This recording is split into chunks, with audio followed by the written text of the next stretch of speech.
parte. Es un río que corre hacia el mar. Es la gloria de su majestad.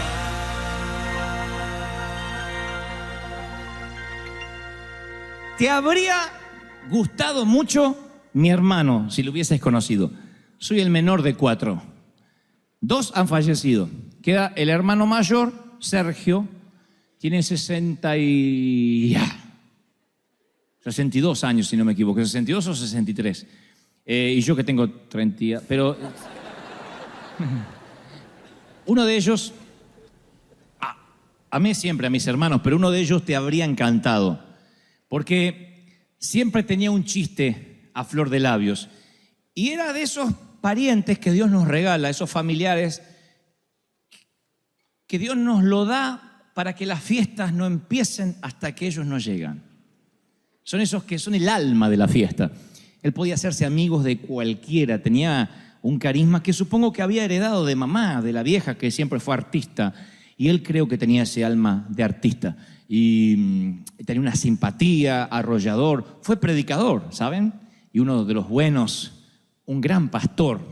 Fue un predicador, un pastor, un hombre de Dios. Y un día su iglesia atravesó una crisis.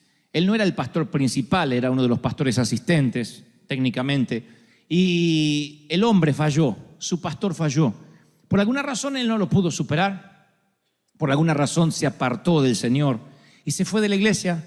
Primero dejó la Biblia, después dejó la iglesia, después dejó la comunión con el Señor y se fue para nunca jamás regresar. Al poco tiempo nos enteramos que volvió a tomar, que volvió a beber y el alcohol hizo estragos. Empezó a adelgazar, empezó a estar triste, cada vez más gris. Las últimas veces que lo vi era la sombra de aquel Daniel a quien tanto yo quería parecerme cuando iba a ser grande. Y en el año 2013, 2 años atrás, promediando mayo, mi hermano mayor me llama y me da la noticia de que había tenido un infarto irreversible, obviamente un infarto masivo, y había partido, había fallecido en la ambulancia mientras que los paramédicos intentaban darle oxígeno, respiración. Daniel Marcelo Gebel, le dediqué el más reciente de los libros. Y yo he tratado de imaginarme los minutos finales de mi hermano viajando a alta velocidad por una ruta oscura en Buenos Aires, en una ambulancia, en una madrugada, con médicos dándole oxígeno. Y me preguntaré por siempre, o no sé si por siempre, sino hasta que esté allí en la eternidad, me preguntaré si tuvo esos minutos que él alegaba que iba a tener. Porque toda la familia, el resto que seguimos siendo cristianos, le decíamos: Daniel, ¿qué tal si tienes un accidente? ¿Qué tal si pierdes la vida? Tú has predicado, no te tengo que contar el mensaje de salvación. Y él decía: no, yo sé la verdad y sé que estoy haciendo las cosas mal. Sé que estoy fuera de Dios. Sé que mi vida no está correcta, pero estoy seguro que Dios me va a dar unos últimos minutos para arrepentirme. Y yo le decía: ¿y qué si no te da esos minutos? Dios me lo va a dar, tranquilo, Dante. ¿Qué si no te lo da? No, Dios me lo va a dar. Así que se imaginan que lo primero que pensé es si tuvo esos minutos antes de morir. Me lo imaginé a Daniel con la última imagen que se llevaría de su paso fugaz por esta tierra, que era el techo de una ambulancia y unos cuantos desconocidos sobre él intentándole dar oxígeno. Y tal vez tu corazón no esté dando su último latido, pero sí hoy llegaste a este servicio con tus últimos ahorros, la última solución, la última pizca de café, el último crédito, la última oportunidad, el último análisis. Siempre llegamos a lo último de algo, la última onza de paciencia. Tenemos temor a que nos demanden, temor a terminar últimos, temor a perder los ahorros. Ese bulto en el pecho o en el antebrazo nos produce cierta preocupación. Ese lunar no nos gusta nada. Ese tipo que se mudó en la cuadra no nos da tranquilidad. Y entonces empezamos a tener miedo, empezamos a tener temor. Y decimos: ¿qué tal si se me agota lo último que tengo? Nos llenamos de ansiedad. El miedo te encierra en una prisión y no puedes salir nunca más. Eso es lo que logra el miedo. El miedo nunca logra otra cosa que meterte dentro de una prisión y no te permite salir, ni ser feliz, ni ser libre.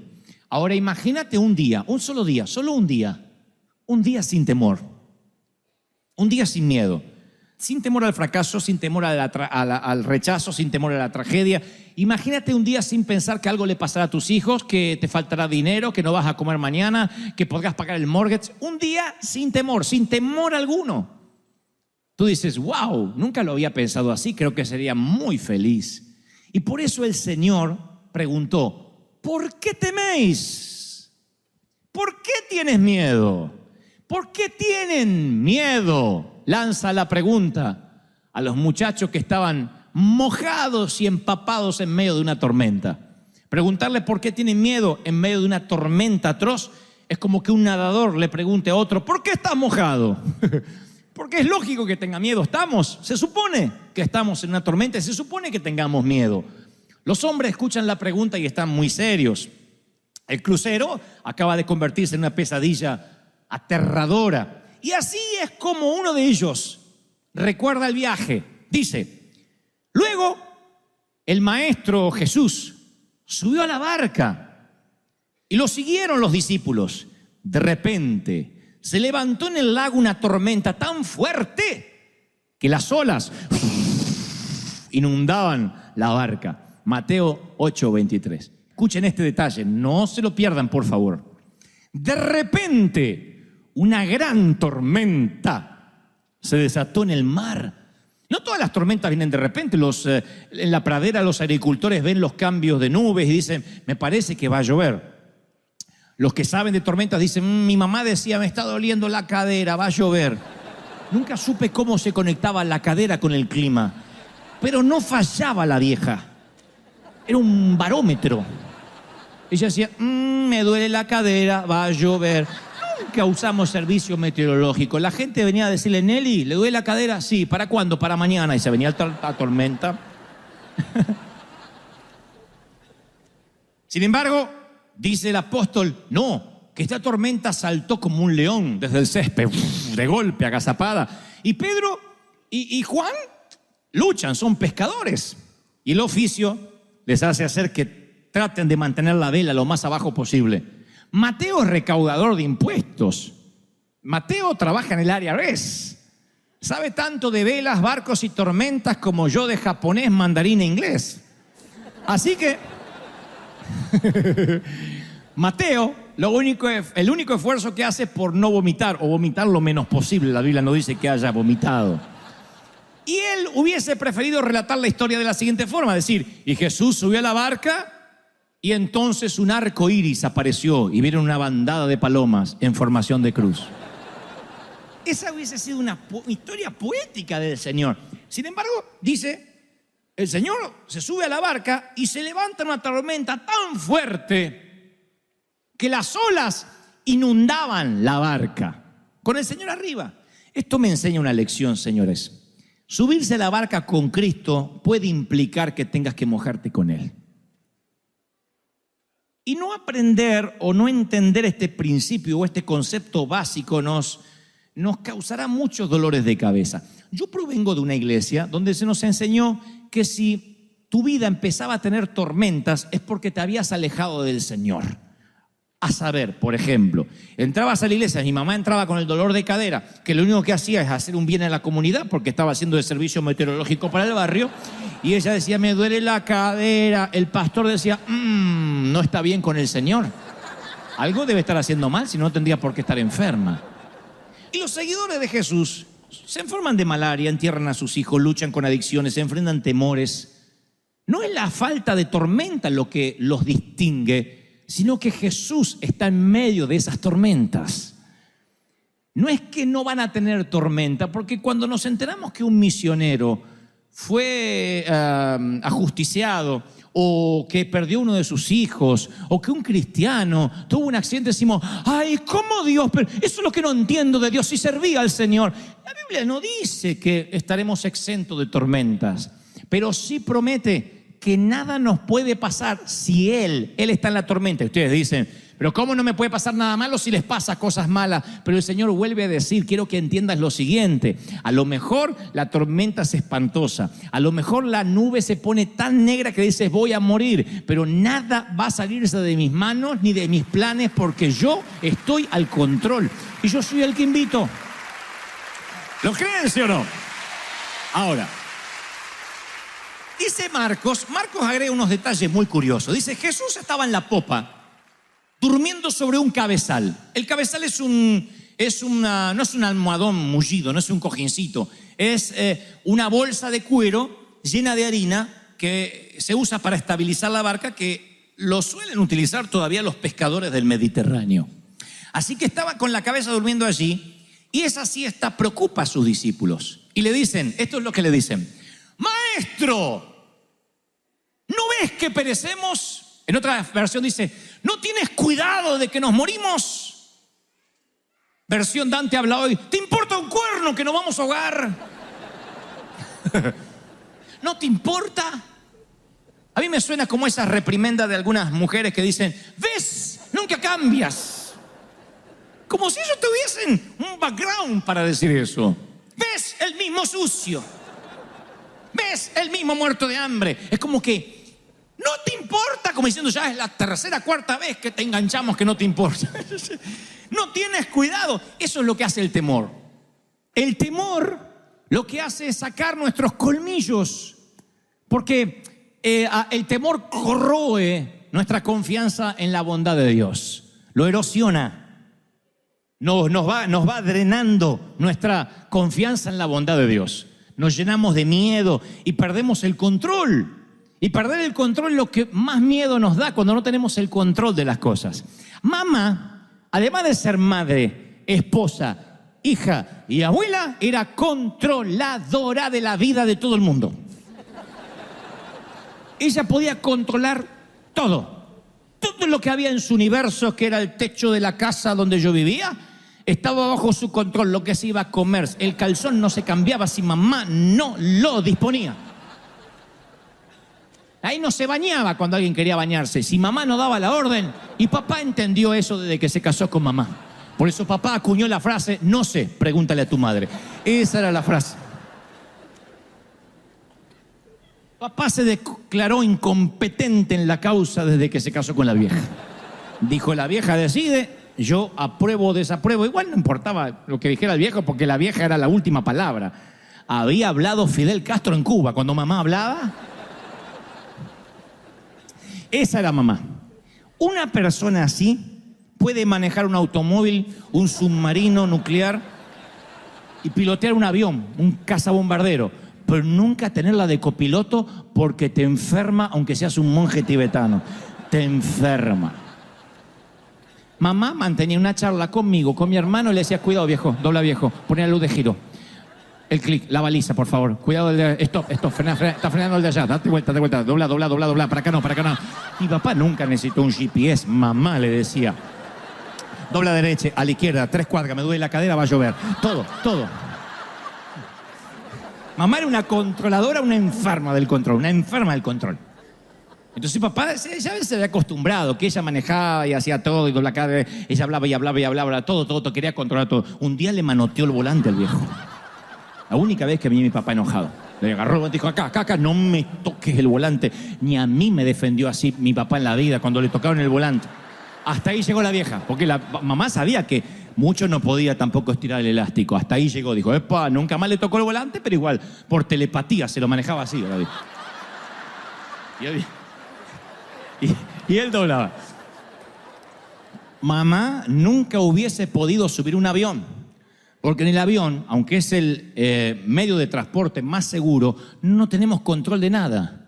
Nos quedamos allí, nos ajustamos el cinturón, no hay control de nada. Vas así, y uno no puede ver el piloto. Mamá lo que hubiese hecho. Mi mamá, miren, yo creo que ni Al Qaeda hubiese logrado lo que logró si mamá estaba en ese avión. Mamá hubiese tenido el control de todo. Cuando perdemos el control nos llenamos de temor. Perdemos el control de la salud. Perdemos el control de las finanzas. Mientras tengamos un poquito de control, la fe no es tal. La gente dice, no, yo sé que Dios me va a sanar. Aparte me dijo el médico que con este medicamento, con esta quimio me voy a sanar. Yo sé que Dios está conmigo porque aparte me lo dijo el contador, que no todo está perdido, que puede arreglar todavía los papeles. Mientras que haya una esperanza de que todavía tengo el control, no tenemos temor. Pero llega un momento en que llega la carta del banco y te dice que estás fuera, que eres historia, 5 días para desalojar. O el diagnóstico, no podemos hacer nada. Vaya a casa y pase los últimos días con su familia. O el día que nos enteramos de que el amor se fumó. O el día que nos enteramos que finalmente lo que temíamos ocurrió y no hay esperanza. Y cuando se acaba nuestra esperanza de control, es allí cuando decimos como las hermanas de Lázaro, yo lo único que quería es que lo hicieras, que sanaras a mi hermano, pero no estuviste aquí. ¿No ves que mi hermano se murió? ¿No ves que perecemos? Y la fe de resurrección es la que abandonamos. Pensamos que el Señor, hasta Dios tiene un límite. Hasta Dios puede hacer milagros, pero bueno, no tan al límite. Y yo recuerdo de mi mamá todas las frases que ella tenía, una detrás de la otra, muchos clichés, muchas frases. Y Jesús le declaró la guerra al temor, al punto tal que él mencionó 125 oraciones en modo imperativo, de las cuales 80 tienen que ver con no temas, no tengas temor, no te inquietes. Y en toda la Biblia, desde Génesis hasta Apocalipsis, la palabra no temas figura, adivinen, 365 veces. Podría figurar 364 veces si estaría bien, o ¿qué tal 366? Pero solamente aparece no temas y es la única frase que se repite 365 veces. Eso tiene que tener una explicación. Y la primera que se me ocurre es la que se te está ocurriendo a ti también. Hay un no temas para cada día del año, desde el 1 de enero hasta el 31 de diciembre. No temas, no temas, no temas. Alguien necesita oírlo. No tengas miedo. No teman, ustedes valen más que muchos pajaritos, le dice el Señor a un grupo de gente. No teman por lo que habréis de vestir o de comer. Menciona en otro mensaje. Y como si no tuviera otro tema, más adelante dice, no temas, cree solamente. Tened ánimo, soy yo, no temáis. Menciona caminando mientras que se parece un fantasma sobre el agua. No temáis a los que matan el cuerpo. Preocupaos si pudieran quitarte el alma, pero no temas por el cuerpo. Le dice a su grupo íntimo. No temas, manada pequeña, a un anillo más grande, ya es un círculo un poquito más grande, porque vuestro Padre os ha placido daros el reino. No se turbe vuestro corazón, ni tenga miedo, le dice un padre desesperado. Luego hay una gran multitud y dice, y oiréis de guerra y de rumores de guerra, mas ustedes no teman, no tengan miedo. Va a ser un milagro.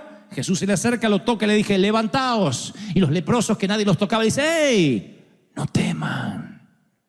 Cuando el Señor ascendió a los cielos, si pudieras haber hablado con cualquiera de los discípulos, le preguntarías, ¿qué frase repetía una y otra vez?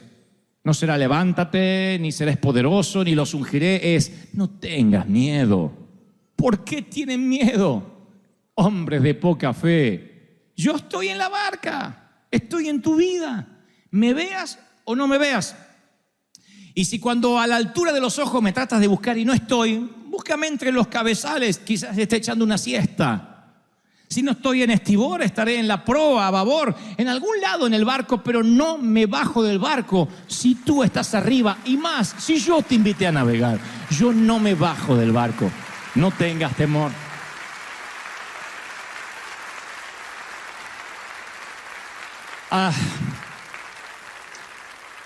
Cuando era chiquitito, 6 años de edad, insistí por mirar una serie de televisión en la República Argentina que era conducida por un actor y además guionista llamado Narciso Ibáñez Menta. Pueden buscarlo, googlearlo, Narciso Ibáñez Menta. No era tanto las teleseries que producía en Argentina, sino la forma de presentar. Él aparecía con una vela en la mano, con una capa negra, tenía una barba en punta, flaco, esquelético, y decía: voy a presentarles una historia que le pondrá los pelos de punta.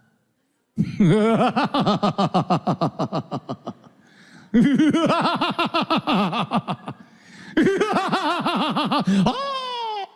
Yo me hacía encima, nunca fui estreñido de vientre por esa serie, por esa. ¡Ah! Me orinaba en los pantalones. Lo que vamos a ver ahora es el regreso. Así hablaba, el regreso del monstruo. Hubo una remake de ese regreso del monstruo llamado El Pulpo Negro, que se trataba de un asesino serial que mataba gente, le dejaba como marca personal un pulpo negro encima del cadáver. Así que un día le dije: papá, ¿puedo ver el pulpo negro? Ni loco. Por favor, déjame ver el pulpo negro. Bueno, mírelo y ya está. Papá, eras muy fácil para convencer. Después de decir 2 o 3 veces, pregúntele a su madre, mamá estaba durmiendo, me dejó ver el pulpo negro. Desde ese día se me abrió un portal a un mundo desconocido. ¡Ay, qué pánico, qué miedo! Terminó el pulpo negro y toda mi casa estaba llena de pulpos negros. Pero eso no fue lo peor, sino la siguiente noche y la siguiente y las subsiguientes y las que vendrían. Porque yo en aquel entonces tomaba leche de noche, un vasito de leche. Y a veces me olvidaba de tomar la leche y tenía que ir hasta la sala, hasta la cocina, abrir la nevera para la leche. Pero yo estaba seguro que el pulpo negro habitaba entre la habitación y la nevera. Así que pasaba por la habitación de papá y decía: pa, quiero leche. Agarre de la nevera. No, está el pulpo negro. Mi papá se armaba de valor sobrehumano.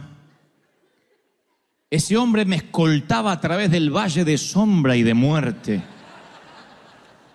Y en pijama, ¿eh? Porque uno dice: si tengo que enfrentar a un delincuente, me arreglo un poco. Él no, en pijama. En pijama iba así, y sin miedo al pulpo negro, abría la nevera, me servía el vasito de leche, esperaba que lo tomara y decía: a la habitación. Primero que me sorprendía de papá, ¿cómo podía dormir cuando había un pulpo en la casa? ¿No ves que morimos? ¿No te importa que nos hundimos? Oh, entendía a los discípulos. Dormía como un condenado mientras que el pulpo merodeaba a los niños de ese vecindario. Y lo segundo, cuando él se levantaba y me daba el vaso de leche, casi sin encender la luz de la nevera era el único testigo de lo que ocurría. Yo miraba a mi papá y decía: ¿de qué está hecho este hombre? ¡Qué valor sobrehumano! ¿Quién es este hombre que aún el pulpo negro le obedece? Y tomaba mi leche. Los discípulos le dijeron: Señor, ¿no ves que morimos? Y él se levanta: aquíétate, mar, y detiene los vientos. Y los discípulos dicen: ¿quién es este hombre que aún el viento y el mar le obedecen?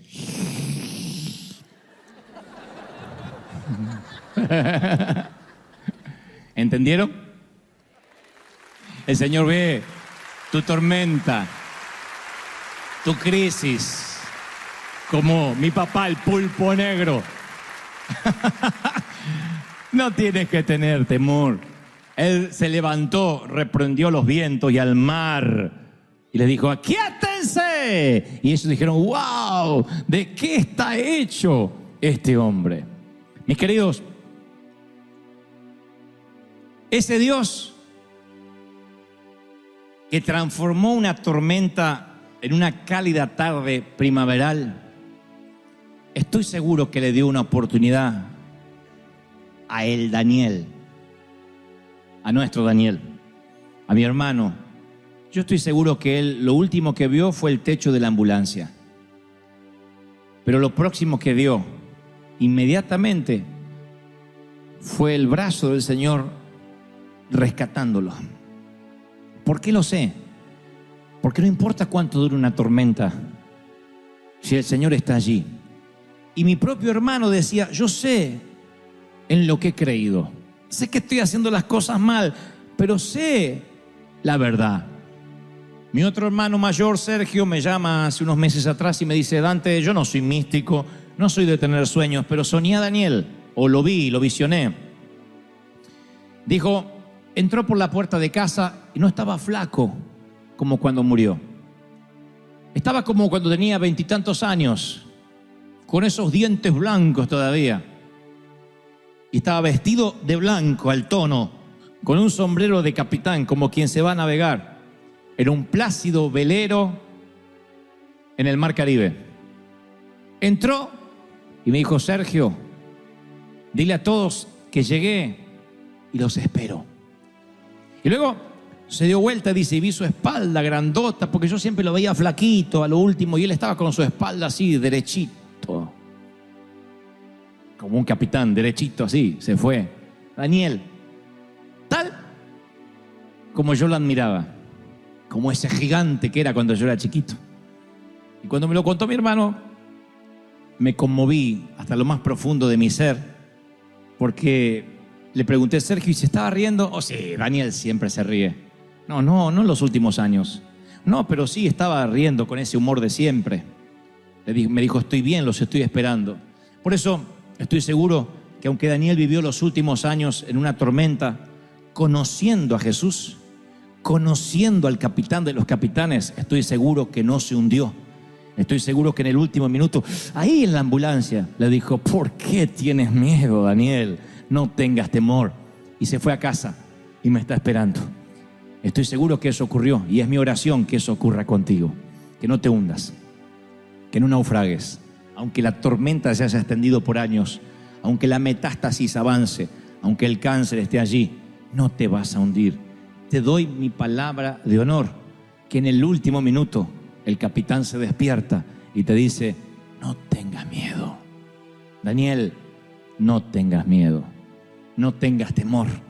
Lo que yo pagué con precio de sangre me salió tan caro que no me lo arrebata nadie de mi mano. No tengas miedo.